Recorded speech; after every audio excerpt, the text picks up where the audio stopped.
You're watching E.T.N, where we don't do news, we just talk entertainment. Share and subscribe.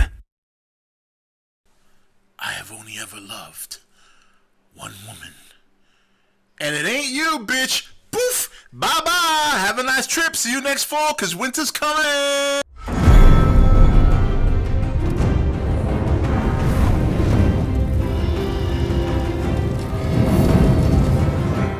Woo! Oh my God. That was a great episode. A great episode. I mean, there were, there were segments in throughout this whole episode that just really got me revved up. You know what I mean? And obviously the way it ended, I mean, I was just like fired up. And going into the last 3 episodes of the season, 8, 9, and 10, this episode to me, for me right now, this is my favorite episode of the season. First of all, and look, we got to see Dany, and finally her and Dario hooked up, and you knew she liked him. Okay, you knew that she was feeling him, but she's trying to just do the whole royalty thing, and she got off on running that whole thing. Take your clothes off, let's see what you do best type deal. Let's start, but and that was cool, and I wanted to get that out there because a lot of times when this show, since it kind of goes back and forth with other characters, sometimes they'll take Daenerys and they'll like focus on her for a good couple of minutes and then we won't see her again. And sometimes I tend to forget about that. You guys know this. A couple of weeks ago, you guys asked me, "Hey, what's going on? You didn't talk about Daenerys." So I wanted to get that out the way first. I like how she flipped the switch when she spoke to Jorah, and he basically told her, look, going down there and killing them, basically trying to tell her that she needs to be a little bit more strategic about how she approaches, her enforcing her rule or her law, and how she needs to show the slaves that there is more to this world and more to life than just brutality. So I like that. That was good, and she listened. So that was a good segment. The whole thing that played out with Dario and how he came and he counseled her and helped change her mind, and then told him to tell Dario that he changed her mind. So that was good. I like that. That was great. So now, rewinding it back to the beginning, I love the opening of the show. We have the brothers there going back and forth. Tyrion having a plan, and Jaime just being so upset at him. And Tyrion said, look, the wall, more or less is not for me. It's not a life. It would have been exactly what Dad wanted. He would have had you back, being his heir out of the Kingsguard, and I would have been stuck in a wall, out of sight, out of mind. That's exactly what he wanted. I didn't want to give him what he wanted. That was great. And then he even kind of antagonized Jaime a little bit when he said, "You're the golden child. You can do no wrong. You can kill the king. You can kill the hand. You can fuck your sister." And Jaime was like, "Easy, I'm your only friend." I mean, that opening scene was great. That back and forth was great. But then towards the end of the scene, when you see them, you see the love there for those two guys, man. You really see that Jaime is like, he's like torn apart right now because this is his family. He does love Cersei. I don't know about his father so much. He might, respect his father. I'm not sure if he exactly loves him because he knows his father's a shithead. But he adores his brother. He adores his brother. So that was a great scene. That was just a great way to open the show. Okay? Then we go and we visit Arya and the Hound. And this is another, and this takes place 2 times, but I'm going to mold them into one here because they had 2 separate scenes. I liked how the Hound did that mercy kill. That's not something I expect from him. I expect him to be more like, all right, this guy's dead, shink, and that's it. End of story. He gave the guy a drink. Even his face, his expression, almost like he felt bad. And it's like, these two have clashed so many times at this point that you kind of, you kind of see them almost influencing each other because Arya is becoming little by little is becoming more aggressive. Killing is not an issue for her, obviously.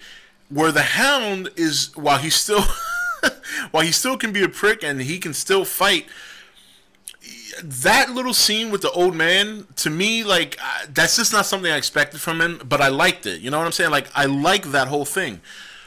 Then when the guys attacked him, and he's like, is this guy's name on your list?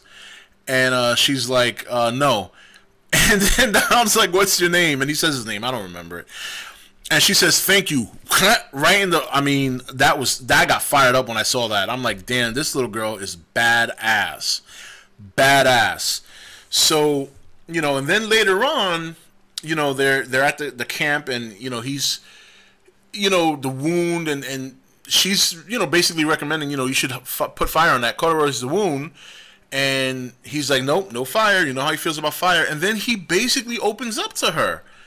And this, to me, is like a whole, like switcheroo. Like, not to say that Arya really opened up to him, because, for a long time she didn't like him. I'm still unsure how she feels about him. But she obviously has more compassion than she's had before. And he obviously looks, I'm sure, has gained some respect for her because of how she's been handling herself. Yeah, she may not be able to beat most men. Yeah, she may not be the most skilled swordsman. But she's got potential, and she's so far has held her own. And a couple of times, she's even helped him out. So I like that duo. I really do. It's like that family that just doesn't work out too well sometimes, but somehow they come together when they need to. It was great. It was great. I loved it. So, I mean, there's a lot in this episode that, right now, I'm so amped up that I probably will miss some parts. I'm not going to lie there, and I've done it before, but this time it's just, right now what's running through my mind are these scenes that, for me personally, were a big impact. Okay? Then we see Bronn and Tyrion, and this was a lot of emotional, and when I say emotional, I don't mean like crying, but you bam, they just hit you right here. Like, they really played into that, to me personally. And when Bronn came in, and I saw him in the clothes, and I was thinking the exact same thing, Tyrion. I'm like, oh, this guy sold out. But in some ways, yes, in some ways, no. But the thing of it is that even still, Tyrion understands that. And Tyrion had already alluded to calling out Bronn to be his champion when he spoke to Jaime. So he's sitting there, and they're talking, and he's like, well, I'm marrying so-and-so. Again, I wasn't paying attention to who he married. Didn't recognize the name. So just letting you guys know.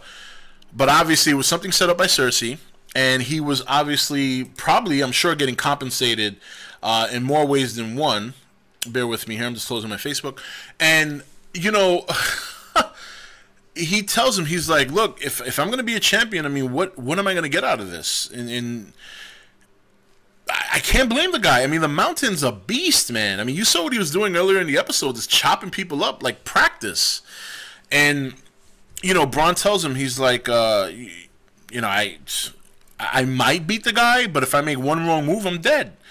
And Bronn wants to live just like anyone else, just like Tyrion. But still, after they're going back and forth, Tyrion says, look, Tyrion knows that he was with a sellsword, but what I got out of this, and this is something some of you guys in the comment section a couple of weeks back even said this to me, and I was still unsure, but this was the confirmation for me.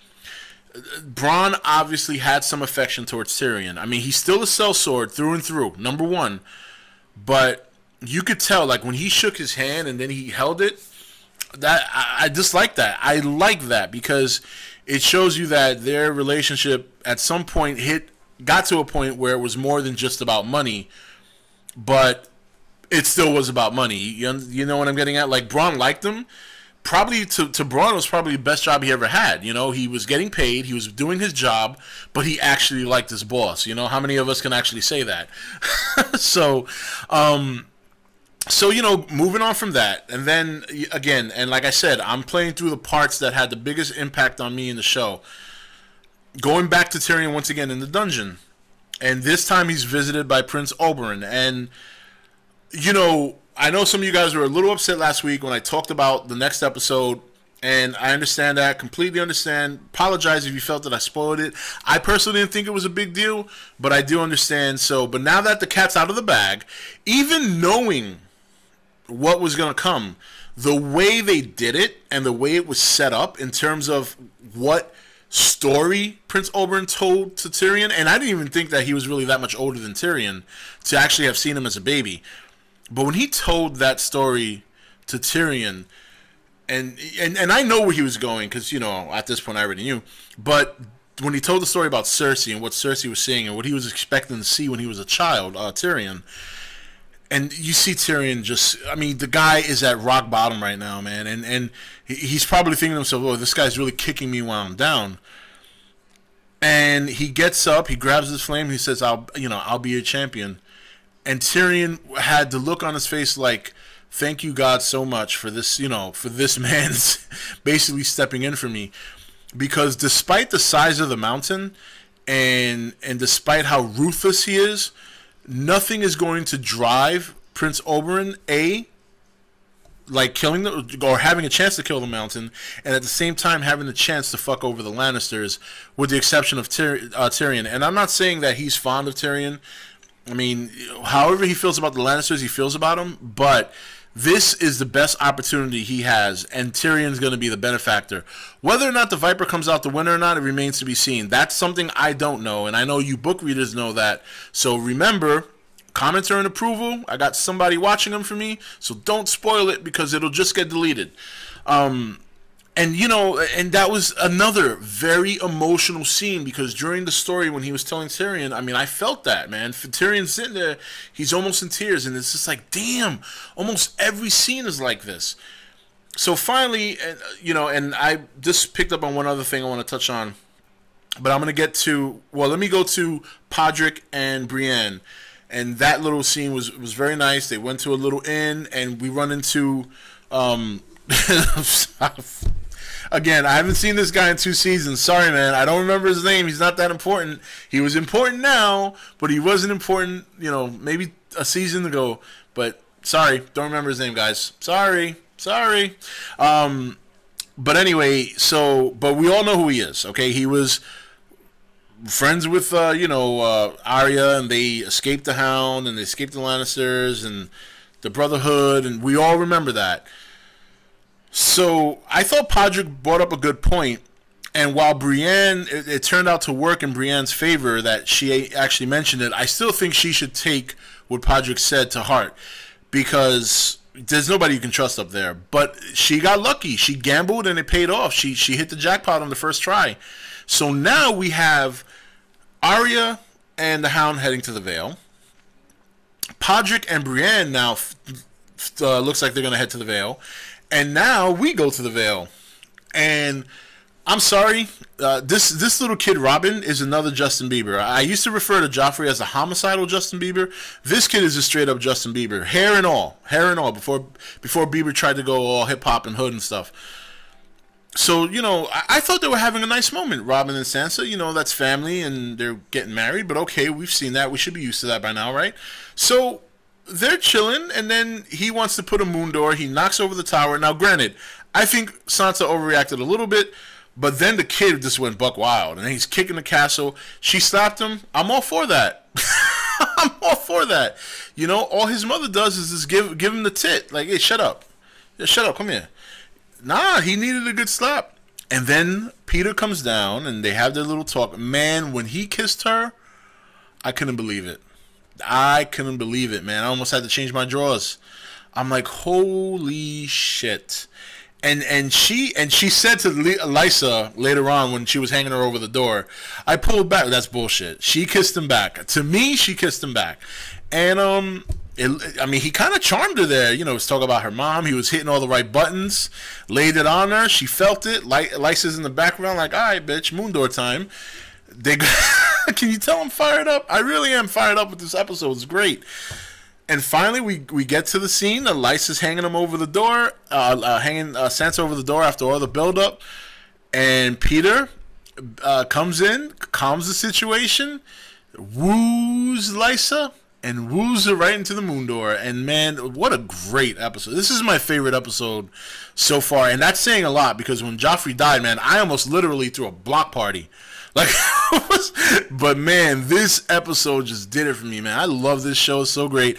Anyway, guys, I do apologize for the long length. Usually I like to try and keep my videos at 10 minutes and under, but this episode was phenomenal.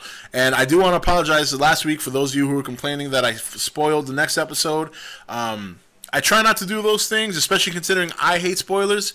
But I just didn't think at the time it was a real big spoiler. But hey, we learn, we live, we learn. We get past it, and that's it, man. Because we got the next 3 episodes, 8, 9, and 10, are just, I think, are really going to be good. And that's it. That's it. If I missed any parts, I do apologize, but these are just... I'm fresh off the episode right now, so these are just some of the episodes, some of the parts of the episode that just did it for me. Like, just bam. It was like, bam, one after the other. It was great. Fantastic. And you can definitely expect my preview this week. I know I didn't do it last week.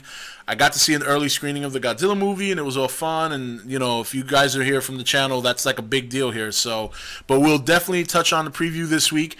Anything I missed tonight, I will definitely bring up in that preview video this week, because I'm going to see the episode at least a couple more times.